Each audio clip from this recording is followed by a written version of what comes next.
Good morning here. I'm currently in the Philadelphia area, so I'm about 2 hours south of New York City, and here it's 8 o'clock in the morning, so good morning / good afternoon to you both. My name is Stephanie Raible. I am currently the coordinator of Realize It, as well as the vice president of the EMA network, which is an education network that is between EMA and Oceans, and the vice president of the North American chapter. It's nice to meet you both, and I wanted to give you a set of guidelines while we're going through this. So these are going to take you step by step through some reflective questions about whether you would be someone that would be a candidate for a career transition, or just to reflect on your current pathway. In the chat window, I'll ask you a few questions. If you could just respond, it will help me give you more catered feedback, or to ask questions back to you, and to better know who you guys are and what stage of your career that you're in. So I first wanted to ask, what field are you in, and are you currently a student, or are you currently working?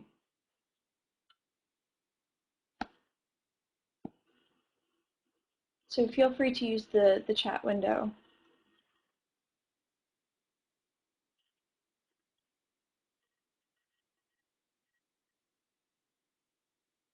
In any case, as you're typing that out, I will proceed to the next slide,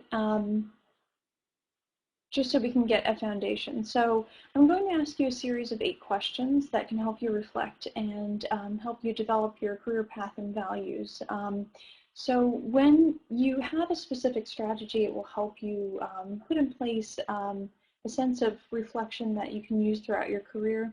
And these slides will be available afterwards. What I'll do in the meantime is, just so I can focus in on the presentation, I am going to turn off the webcam, but I just wanted to say hi to you both, and we will get started.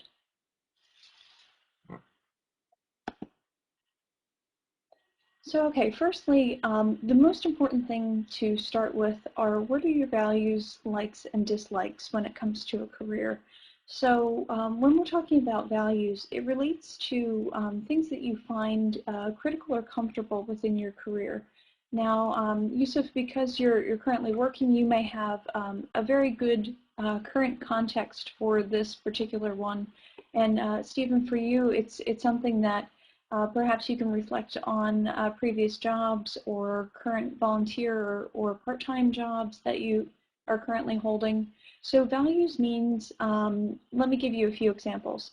For example, do you enjoy working with something that has a social cause? Do you enjoy feeling like you have a lot of power or prestige in your work? Do you like being considered an expert in your field? How much do you value job security? Do you like environments that are low pressure, low stress environments, or do you prefer kind of higher paced, more stressful environments that gives you kind of some excitement? So, and how important is salary and location? Do you prefer to work in groups or to work alone? These are all things that are values, and they're very important to understand, because your happiness within your career really rests on your understanding of your own values. So either in the chat window or on a separate tab or something, just reflect on things that you have found important throughout your career. So again, these are things that you believe in, things that are important. Do you like to travel? Is that an important part of your job? Are you interested in making sure that you have some room for creativity in your job? Do you like more routine tasks? Again, these are all values that are essentially aspects of the job that you find to be the most important. And this ties in well to likes and dislikes. So likes could be things like you enjoy working for a larger company because you feel like they have a lot of resources and you have a great social network. Some people enjoy working for smaller companies because they feel like they get to be involved in a lot of different tasks. They feel like they have more of a voice within the company because there are less people within their department, so they have the ability to to rise up in terms of leadership positions, even if they're not in a leadership position.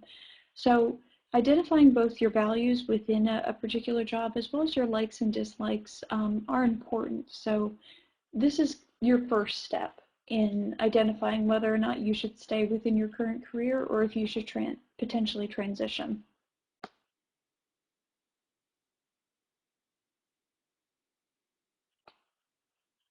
The next thing to do is to identify your current career options. So if you're currently working, it would be something that you would think about, okay, where am I currently? And obviously you could do a very similar career to what you're doing, but what are your options currently based on your educational background, your previous experience, and just maybe even your networks? What are your options? I think it's important to identify what you have access to currently, because it will give you some sense of whether or not that is acceptable in your terms. So for example, if you're someone that is currently a social worker and out in the field and you work with youth, if you've only worked in that field, it might be a hard transition to, say, become a professor, if that's your ultimate goal. So it would take some reflection to figure out, well, I'm currently here. I have potentially neighboring fields, like within social work, you can go into working in nonprofits, potentially the education field, depending on your background. So these are things that you could see as your current career options. The next thing to ask yourself are, what are some potential options and what is their investment of time? So if we're talking about what you want to do, so say in the example of the social worker that I presented earlier, if they wanted to become part of a faculty and they wanted to become a professor, what would they have to do in order to get there? So in this particular case, if they don't currently hold a doctorate, they would need to think about going back to graduate school to invest a bit of their time. So in that particular case, it would be anywhere from 3 to 5 years, depending on their particular program and where they want to go. So these are things to think about in terms of, if you have some other potential career options, what would you need to invest in time, whether it's going back for further training, whether it's going back to graduate school, whether it's potentially getting an internship, or somehow getting additional skills. So when you're thinking about where you currently are, also think a little bit broader, raise your circle a little bit more, and to think about what you could do. And an important way to identify that is to, number one, think about what value you currently offer a prospective employer. So when we get to this question, it really identifies that we want to make sure that the value that you bring in your current position or what you're currently studying is something that is transferable to another context. So when you are looking for a job, to think about what value you add to them. So what types of skills do you bring to the picture? What are your personality traits? Are these things that are welcome within this environment? So think about what values you add to the employer, because it's all well and fine to have your own perspective and to think about what you're interested in, but to also then have value to the employer is really the ultimate combination. Because when you want something and the employer doesn't want you, then you might experience some unemployment. If the employer wants you, but you don't necessarily want that particular job, you're going to be really unhappy. So a lot of this is about alignment. And if you're currently not having that value that you want for the type of career that you want, that's something that you have to think about in terms of how to get that value. Bridging off of that, transferable skills are really important in this case. So when we talk about transferable skills, it's really emphasizing the fact that if you have a certain skill set, it has to have value to both you and your potential employer.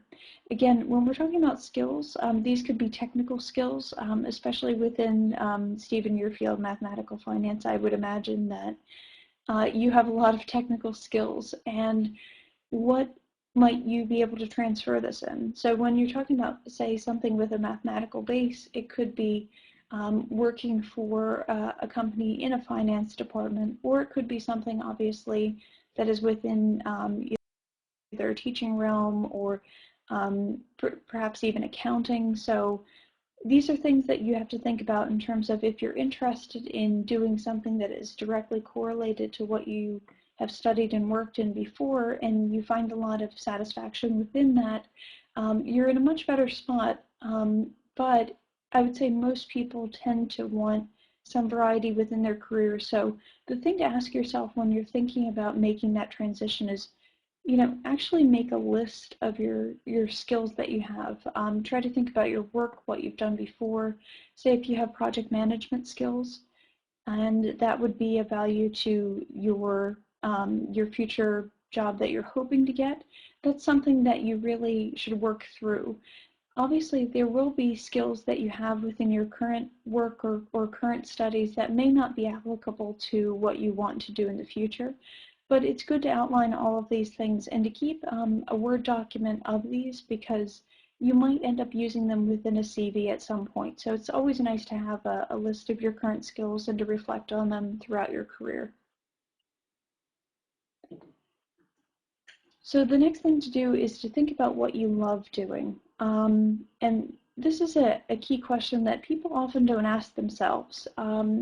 I think oftentimes we have hobbies that we do on the weekend, and we see them as not being potential careers. But say down the line, if you want to make a bit of money now, but you've kind of promised yourself you want to do something much more fun and much more something in line with your interests in the future, this is something that you can start thinking about now in terms of what do you love doing and how are you showing evidence that you can do these things.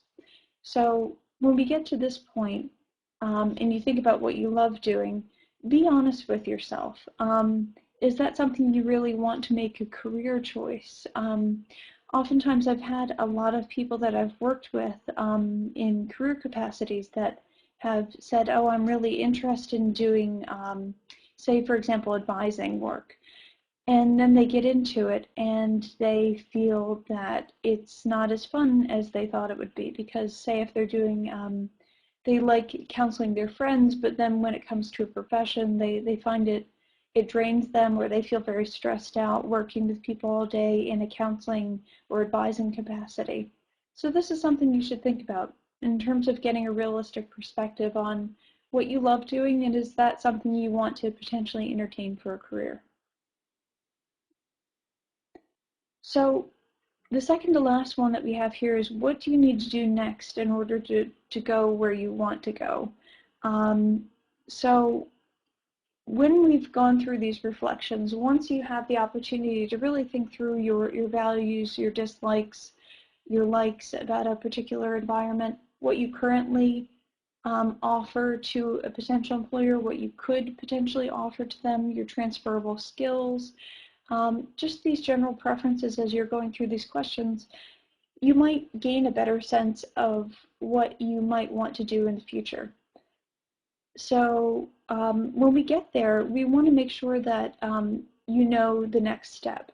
And some of this is involving other people, and some of this is really just reflecting on you. So again, if we go back to the case of the social worker, if that social worker wants to become a professor within the field of social work, again, they have to make a pathway in terms of applying to PhDs and potentially postdocs, and to start thinking about getting further publications within the field, to do presentations that are in a professional light. So this is something that you should reflect upon, whether you want to transfer careers or even stay within your own career. You have to think about what stage you want to go to next.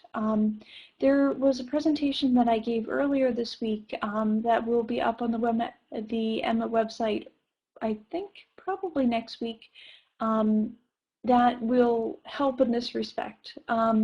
It was also about developing your CV and to get there as quickly as possible. And it has a similar format. It has these 8 questions that you want to ask yourself. And they're different than these. So if you need help, you know where you want to go, you have a good sense of where you are now, and you want to build that pathway in between, that might be a good source to look at in terms of reflection questions to get you centered on where you need to go. And this last one is who can help you either change or reflect further on your career. This is one of the most important ones that are in this list of 8, and in fact, that's the reason why I left it to the end. So when you get to this part of your career and you've gone through these reflection questions and you either have a sense of where you want to go, so you know you either want to go in the same direction or to change, or if you still feel lost, if you've gone through these reflections, and again, it's not enough time to go through them in a webinar setting, but these are just things that you should be asking yourself to see if these are things that, you know, especially your values identification will probably take a little bit of time to think about. So when you get to this stage, you have to start identifying people, because people are the most important key thing to helping you get to the next step. So whether it's within your current field and you want to rise in that particular field, or if it's a field that you are not currently working on but you want to explore, this is where what's called informational interviews come into play. So informational interviews are an occasion that you get to ask a professional within, say, a prospective field that you're interested in, that you contact them and say, I am currently a student in this field, I am really interested in working in this type of setting, and your background is something that I'm very interested in, and I think that your company does a lot of great things. You list the great things that they're doing, and then you ask if you could potentially meet that person, either over the phone or in person. Particularly if it's in person, it might be a great connection that you're making.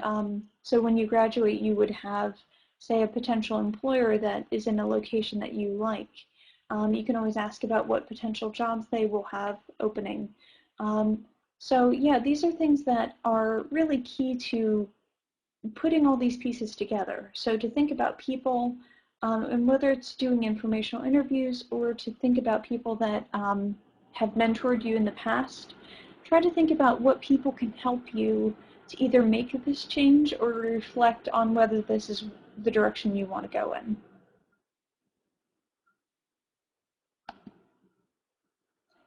So this is where we come to the end of the presentation. So I wanted to ask you guys, within the chat window, do you have any questions?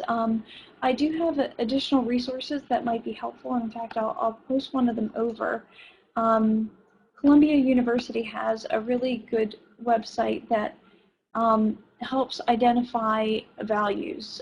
So again, values are these things that are environmental factors within a particular job. And again, between this and people, I started with the values, likes, and dislikes, and I ended with people. And there's an intentionality behind that, because these are really the two key things that will guide you throughout this process. So when you do some self-reflection and think about the environments that you like, as well as getting some real in-person reflections by current practitioners, by current scholars, by people that are actually out doing what you want to do. These are really the two key things that will help you loop back in, because say if you interview someone and they're giving you a sense of, oh, I don't think I really like that, that gives you a sense to reevaluate your values and to try to see if you can realign everything. So I wanted to open up to any questions that you have, so you can feel free to type in the chat window, or if you're happy with where you are, just make sure to say bye so I know that you're heading out.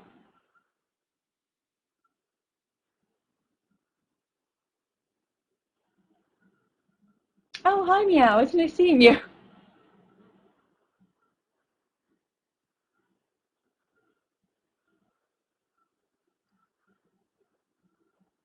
Oh, that's a good question. It depends. So having a related background is something that can be very important, especially if you're talking about a technical field. I have known even people in a technical capacity that have transitioned. So they've transitioned from one area of engineering to another, but it usually takes a lot more steps.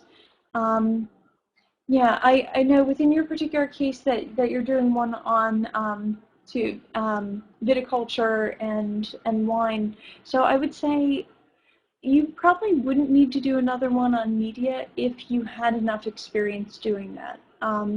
So in fact, it depends also on what country context you want to work in. And I say this because I can see a bit of a difference between, say, the European context and my context here in the States.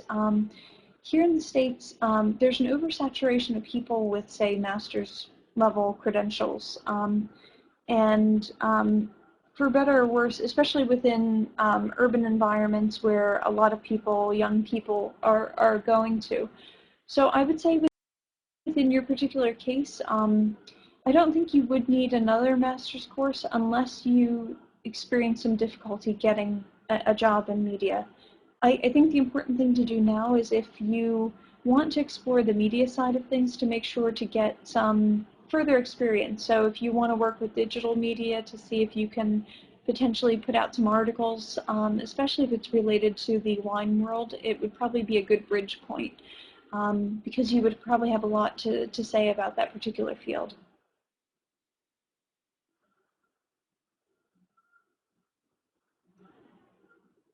Meow, did that answer your question, or do you have anything? Ah, yes. In fact, that is actually something that is considered a value. A potential value is the location of the workplace. So within your values, when you go through and identify the things that you value, like, and dislike, at this current stage, you want to work abroad for a year. And that's actually pretty key.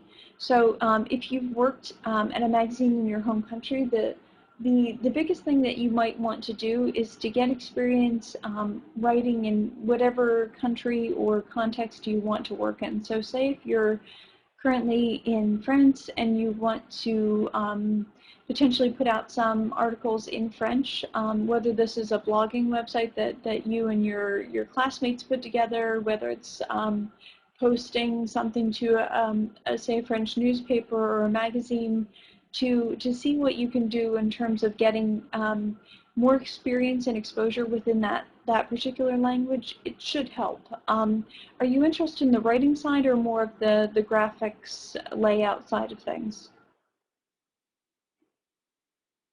Yeah, writing. So within the writing side, in order to have a portfolio that people will understand, especially if you want to work abroad, you might actually want to, again, to work within the language that you're currently or where you want to be, just so you have a portfolio to show prospective employers of articles that you've posted within that language.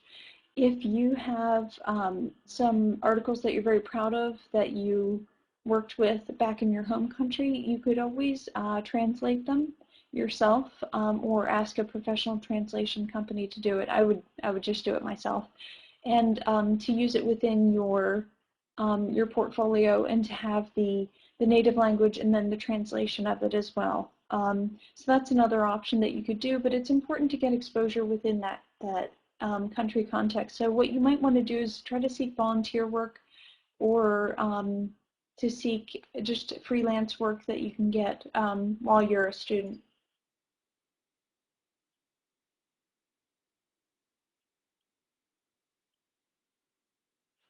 Yeah, it's actually a very great question because especially when you're international, that's a whole other factor to think about, because if you want certain aspects of work, especially if you want to be in a location where you need either visa support or you only have a limited time that you can get say a post-graduation visa, it's something to think about, that you might need to be a little more flexible than you would need to be if you went back to your home country and had kind of free range of being able to get a job. So you might need to be a little more flexible in order to stay abroad, just so you can find something. But especially if you're able to take unpaid work, it would be, you know, a little bit easier, because it's easier to get unpaid work than paid work as a foreigner. Yeah, and see, that's another thing I'm thinking. It is difficult to get positions, especially when you're writing, and it's your non-native language. So you can always try to work with a friend or a classmate who might be a native speaker in that language, to see if you guys can jointly write articles, just to get more exposure. So you can write them, and then your friend can help you add content and to make sure that the language is fine. So then that way you're getting exposure. Yeah, so it is a little bit tricky, and I do have to tell you, admittedly, if I were in your shoes, it might still be difficult to get that experience, especially because writing is 100% on the clarity of the language and the consistency of it. So in terms of finding work, it might be a little bit more difficult, but this is where the flexibility portion comes in. If you're flexible, you could potentially work within media, but not necessarily writing. Like, for example, you could go into the public relations or the marketing side of things. You could potentially help with, that's what I was asking about, like layout, design, things like that, because I know that those are other skills that are very unique to those areas. But say if you have a background that has a little bit of that experience, it might be easier to find experience in that field, and then you are still getting professional experience abroad, say within the broader media context. But say if you wanted to go back to your home country and to continue as a, say, journalist, that experience will be at least in a neighboring field. So it might be something that holds a little bit of value. So say if you work in the public relations or marketing or media, you know, general media side of things, you might be able to help out in that aspect. Another value that you bring as someone that is a native speaker of a different language, you can often try to see if you can work for something that's not necessarily wine or spirits related, but in your case, you might be able to find a newspaper or news agency that is looking for native speakers in your language. So if there's a news story that kind of breaks in a particular area, that you might be able to help assist. Yeah, yeah. So it's something that you can either help them with trying to understand some of the news that's coming out of your home country, or countries that speak the language of your home country. So yeah, this is it's going to take some creative thinking, especially when you want to work in a place that, again, you need either visa support of some sort to remain. And again, flexibility is really going to be the key thing. And I would start as soon as possible, even while you're still in your program. So flexibility, and also getting to meet people.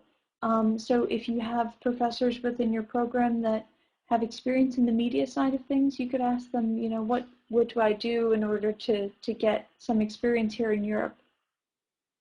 Yeah, how much flexibility? It depends. There are a few different factors that would be critical to this. I would say things like what your native language is and your proficiency in the language where you want to be, and things like if you think it's difficult to find work within that particular field. I'll say within more technical fields, like fields dealing with computers, engineering, even some of the maths type fields are, and somewhat business. Business, it depends on the country context, but there are industries that are not afraid to hire foreign workers. And these environments, I would say, are much more open to getting you on a pathway that aligns with what you're interested in. I would say when it comes to things that are more in the humanities, social sciences, the arts, things like this might be a little bit harder for a foreigner to be within and to get something directly correlated, especially if it's not within their native language. So I'll give you an example. When I was in my Erasmus Mundus program, I had a part-time job throughout almost the whole time while I was in London myself, because I was very fortunate. I obviously was a native speaker, so they didn't have any concerns with me in terms of language ability. But when I moved to Spain, my Spanish is very, very limited. So the only types of jobs I would have been eligible for really would have been ones that would be either with international companies that work in English significantly, or companies that are maybe doing ESL work, so trying to teach people different languages or training in English. So it was a little bit more limiting for me, so I chose not to work at the time. But these are things that you should start exploring. So say if you're currently a student, this is the time to really ask your professors, ask your classmates who might be native of the particular country where you want to be, and ask them questions about, how do I get there? And I think this goes back to that 8th question in terms of checking the realistic expectations that you should have based on what people are telling you. So if you have a sense of where you want to go, talk to people about it. Even if you don't have a clear sense of what you want to do, at that point, just talk it through with people. I think that's really key to it, and especially being someone who, if you're not in your home country, it's especially important to get a context of what that industry is like within the country where you are.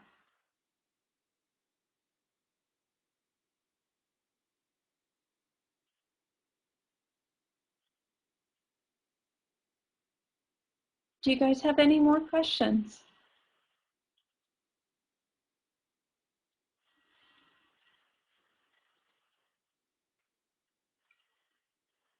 Okay.